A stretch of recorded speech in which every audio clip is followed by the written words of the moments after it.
Hello everyone and welcome to Total Quilter Monthly for April 2021.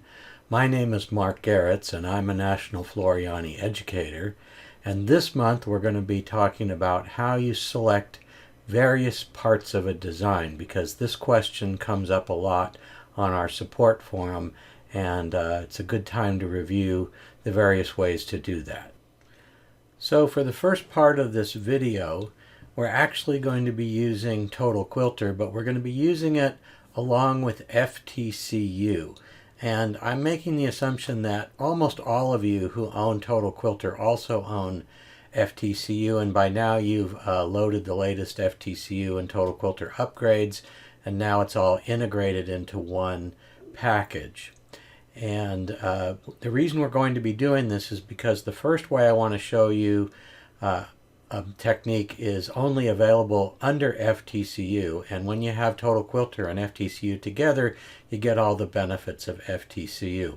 At the end, we'll go back and show you how to deal with it if you don't have FTCU, but I'm going to recommend that even though it's going to cost you a little bit to go out and get FTCU, because it really adds to your Total Quilter experience.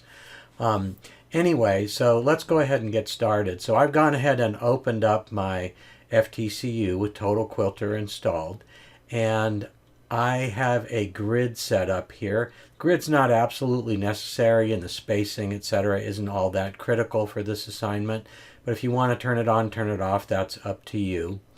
We're going to load in a design, and I'm going to use one of the built-in designs, so you already have it. And it's in Total Quilter. It's called a decor. And this is the decor icon right here. And I'm going to click it. And when I do that, it's going to open up this window of various designs to choose from. And I'm going to choose this little train right here. It's FQD-CDE001. So I'm just going to click it. And when I do that, it is going to open up the little train design. And you can see that it's a quite small design. It's just a little tiny stitch decor. We're going to blow it up so that we can see what we're doing. And you can see also when they digitize it, they did it at this angle here. And we're going to straighten it out. So the first thing we want to do is we want to zoom into it so that we can work on it a little better and see what's happening. So there's a couple ways to do that. Now I have these little helper icons turned on around the design. I am really used to using those. This one right here is a magnifying glass. This zooms to whatever is selected. Right now the whole design is selected, so it's going to zoom to the whole thing. You can also do the same thing by double clicking the magnifying glass icon over here. So either one of those will work. If you don't have this turned on, I'm going to do it by double clicking the magnifying glass over here. And by the way, when I click today in this video, I'm going to just say click if I mean a standard left click. If I want you to right click on something, I will specifically say right click with the mouse. So I'm going to double click, so double left click this magnifying glass, and that's going to automatically zoom this little bit of a train here to fit. Now the first thing I want to do, like I said, is I'm going to rotate it so that the wheels are kind of even and it looks more like a train would look. This icon right here in the corner, this blue dot, this is our rotate icon. So to rotate the train, I'm just going to hover over it, and when you see when I'm over it to rotate, the cursor changes to that little double-headed circle there. And I'm going to just click and drag over to the left until the wheels kind of line up straight here. I'm just going to do it by eye, and I'm going to let off the mouse, and now our train is relatively straight. Now the first thing I notice in this icon right here is that this is the group ungroup icon. I can tell by the way it looks that everything here is grouped. I could also look up here at my group ungroup icons, and I can see that my group icon is grayed out, which tells me that everything possible in this icon is already grouped. So that gives me a hint that there's a group going on. And my ungroup icon is lit up, which also tells me that there is a group going on. So I'm going to ungroup everything. That's the first thing you need to do when you want to select various parts of the design, because if it's grouped and you try and select part of something, it's going to select the whole thing. So I'm going to ungroup, all right, and now if I select parts of it, I'll be able to select parts of it. Now, there's two basic ways, or three basic ways, well, really four basic ways to select things in FTCU and in Total Quilter. And the first two ways are with these selection icons here. This is the normal select mode, which is what you use most of the time. The one underneath it is the lasso tool, which people try and use a lot to select parts of a design, and it's a good tool to do that. But they get kind of confused by how it actually works, so I'm going to explain that. The other way is to actually hover with the cursor over various parts of the design and click it to select a piece of the design. And the other way is to find that piece over here in the sequence view and click on it in the sequence view, and that selects part of the design. So what we're going to do in our example is we're going to just make an assumption that I want to make more of a train out of this than is here. Actually, in the first example, let's delete this little tender and just have the engine. So I need to delete all the parts of this and the two little lines here that are kind of a little coupler between the two. So the one basic way to select thing is to drag a box around something. So if I drag a box around something, it will select it. So let's use this smokestack as our first example. If I drag a box around it and I'm totally encasing it and I let off the mouse, it'll just select that one part. And it didn't select anything else because I didn't have those other pieces fully encased within the box that I drew. All right, so the lasso tool works the same way, except for that the lasso tool isn't constrained to a rectangle. I can draw any shape I want. So if I want to select the tender, I can use the lasso tool two different ways. I can either drag it and draw freehand, so I'll do that first. And I'm just going to drag around, and I'm going to try and get that coupler in there. And I don't have to find the starting point. If I let off the mouse and right click, it will select everything inside. All right, so we can see right away it has selected most everything, but you see this orange line right here? This is part of the tender and part of the coupler, but it didn't select it. And now we need to figure out why. All right, so I just want to tell you that one of the reasons you would want to use the lasso tool is that if this was rotated, it would be hard to get down in through here, or even in here, or even just through here with the standard rectangle selection. So that's what the lasso tool does. Now, people think because I used the lasso tool and I went around various pieces that it should select everything. But it has the same limitation that the standard selection tool does, and that is whatever you draw around has to be completely inside the lasso tool in order for it to select it. So this other orange line here, this part of the tender and the coupler, wasn't completely inside. Now why? Is it because I didn't draw very well over here? I don't think so. Let's try it again. I'm going to click off it in a blank area to deselect everything. I'm going to grab my lasso tool, and this is what's great about the lasso tool is I can kind of go around this to try and make sure I get the edges of that coupler there. So, and the other way to use the lasso tool I'm going to show you now is to click points instead of clicking and dragging. So I like to use that because I'm more accurate that way. So I'm going to start here with a click, and I'm going to come into here with a click, and then up, and then over and over and over and over. As long as I have a clear shot back to my beginning point, all I need to do is right click and it will select everything. And again, you can see that I didn't select that same orange line. And what I'm going to do is I'm going to turn it to 3D so you can see those lines a little bit nicer. Okay, so now we can see them a little fatter as if it's really thread. All right, so what's going on here? Why is this? So to kind of figure this out, let's see if we can't select this orange part. So I'm going to click off it, and I'm going to click on the orange line, and I can see, oh, here's why. It's because this orange piece doesn't stop right here. It actually goes up and makes the back part of the cab of this engine. And so what I need to do is I need to split off this piece. So I need to split this into a couple of pieces.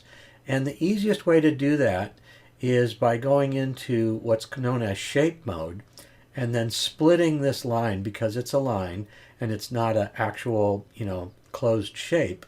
The easiest way to split this is to use a function called split line. And again, the way we do that is we use shape mode. To get into shape mode, I come over here to my shape mode icon, click it, and you'll see that now I've got a purple line in the middle of this line, and it shows me all of the points that are used to make up this run stitch.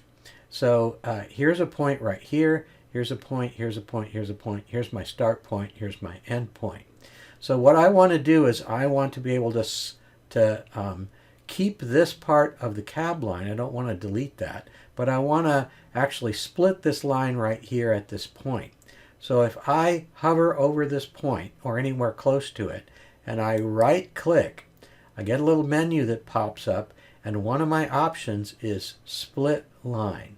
Okay, so I'm going to go ahead and click split line. Now that I've done that, you can see that the first half of that line is still selected now, but the second half of it is no longer selected, and it's now split. So now if I come over to my lasso tool and I drag around this like this, I'm not actually dragging, I'm sorry, I'm clicking, gonna right click. Now I've got that whole part of the tender selected, all right, including the coupler, and now if I want to delete that from the design, I can just delete it by pressing my delete key on my keyboard. All right, and you can see that I've got a little gap in here, so I unintentionally deleted part of that design that I didn't want to delete. So I'm going to undo it by clicking my undo icon up here, and I'm going to undo it one more time, and that made it before I split the line, because I need to figure out why this little piece disappeared. So let me click on that piece and see why that disappeared. And I'm not sure why, because it looks like it shouldn't have. So let's try that again. I'm going to click on here, and I am going to right click here, and I'm going to split my line. All right, and it looks like that little connector piece is there, so I must have selected it wrong. Okay, so let's try a different way of selecting. Oh, you know what? I probably went around that and selected it with my lasso tool, and that's why it deleted. So let me just sort of delete it in pieces here. So this is another way I can do it. I'm going to select this piece here. I'm trying to click on it. Okay, there we go. And I'm just going to go ahead and delete that one with the delete key on my keyboard. And then I'm going to select this little tiny connector piece here, if I can get the mouse to click on it. Whoops, not there. Whoops, click the wrong thing. Let me double click my magnifying glass again. I'm going to click this piece. Sometimes it's hard to click this. You got to get right on it. I'm going to turn off 3D so I can see the line that I'm trying to click here. And I'm having trouble getting it. Let me use the lasso tool and see if I can get around it. There we go. Okay, now I'm going to delete that. Okay, now I've left this little line here. Now I can just click and drag a nice box around this part of the tender and delete it. All right, so sometimes you have to be kind of careful with that lasso tool, because like you saw here, you can accidentally delete parts of it that you didn't want. All right, now let me go undo all the way back to where everything was normal. I'm going to do quite a few undos here. Oh, so I'm going to do a redo here to go back to where I rotated it, and one more to ungroup it. All right, and therefore we are back where we started. And we know that this piece, I need to split it. Okay, but now let's do something different. Let's assume that I want to save all of this pieces of the tender, and I want to make another tender over here. All right, so I'm going to select this piece again, if I can. Still, it's rather difficult to select these things. That's not it. You have to be right on it with the cursor. I'm trying really hard here, and this can be frustrating sometimes. I could try and find it over here. I think this is it right here. Yes, okay, I can see the shape of it here. So a lot of times when you can't actually click on something, I like to come over here to the sequence view and click it. I'm going to go into shape mode again, and I'm going to repeat the split line part right here. So I'm going to select split line.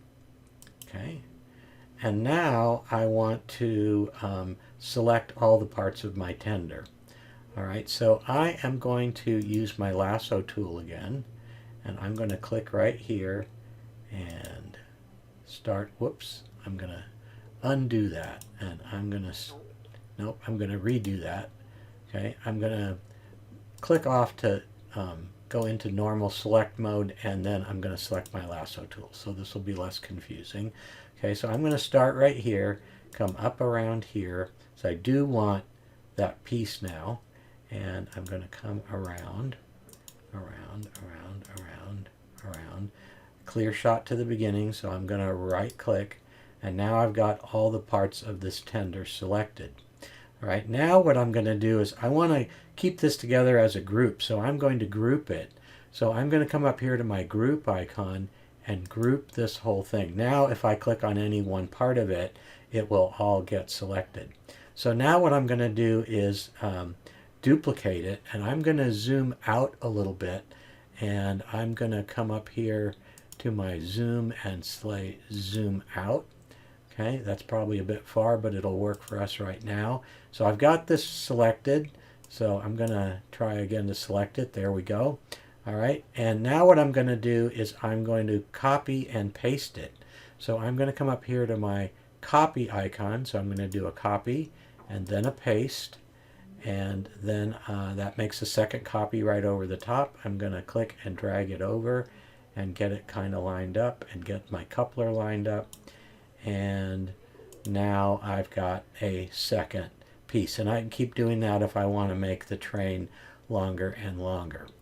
Okay, so that's how you do it in FTCU with Total Quilter, and we're going to now show you the way to do the same kind of thing in Total Quilter. A little bit more complicated because we don't have the split line function in Total Quilter. All right, so I'll be back in a second in Total Quilter.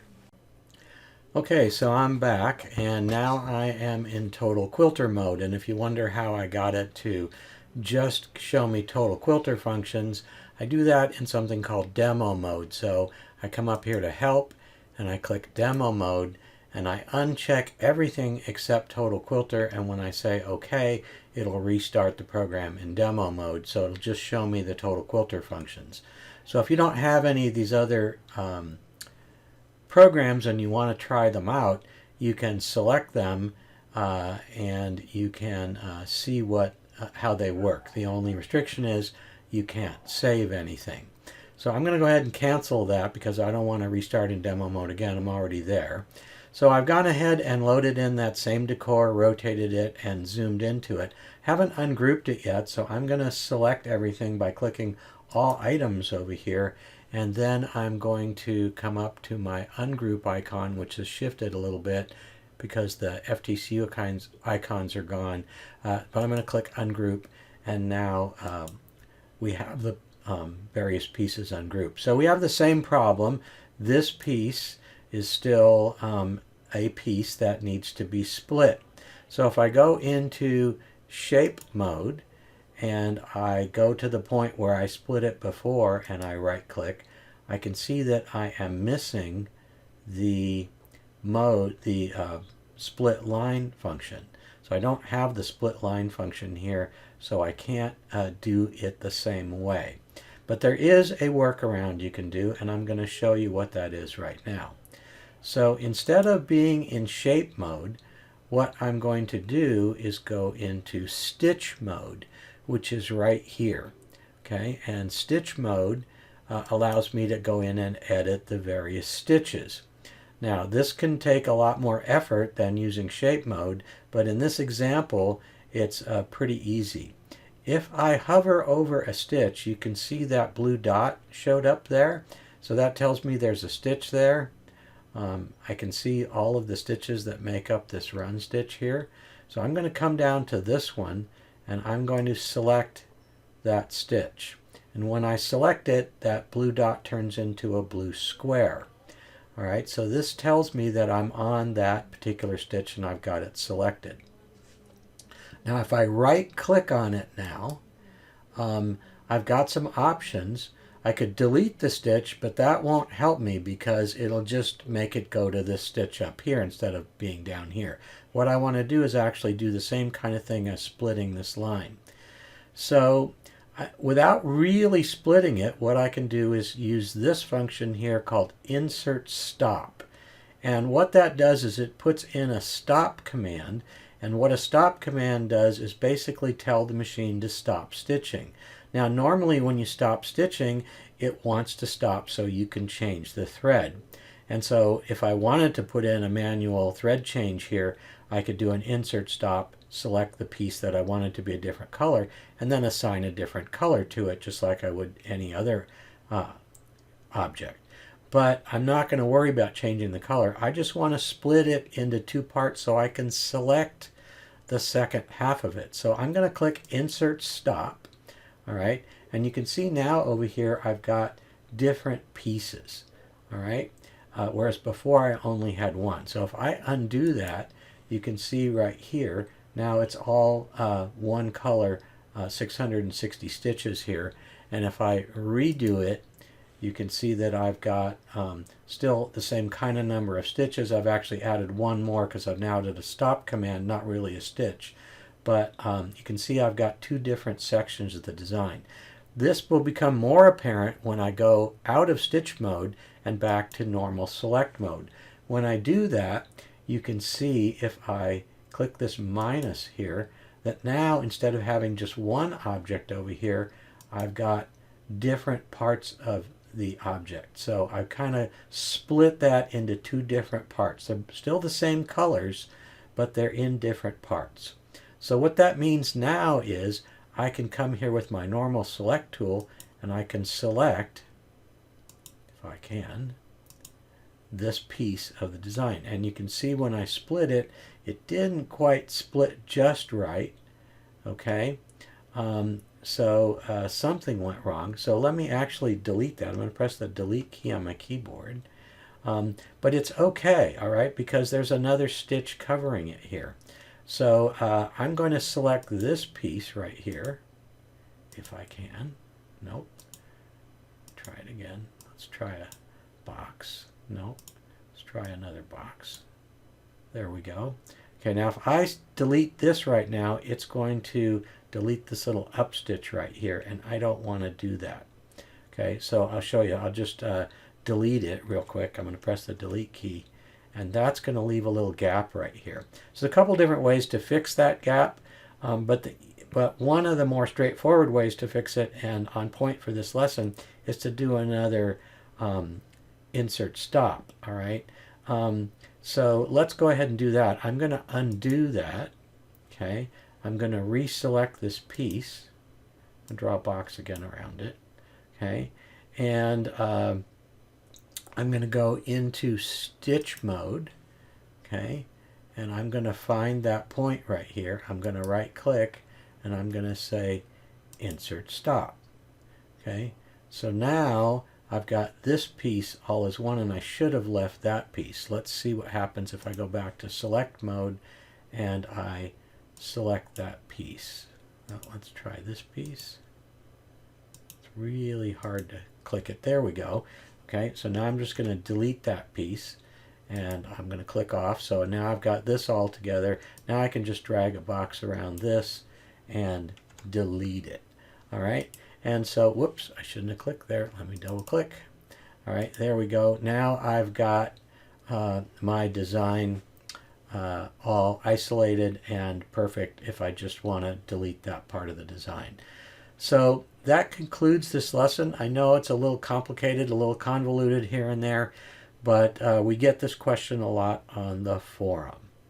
So I wanted to go over how to get out of the problem of pieces of the design that won't select like you think they ought to. So that completes this lesson for April 2021. I want to thank you for watching, and I want to invite you to come back next month for our next edition of Total Quilter Monthly.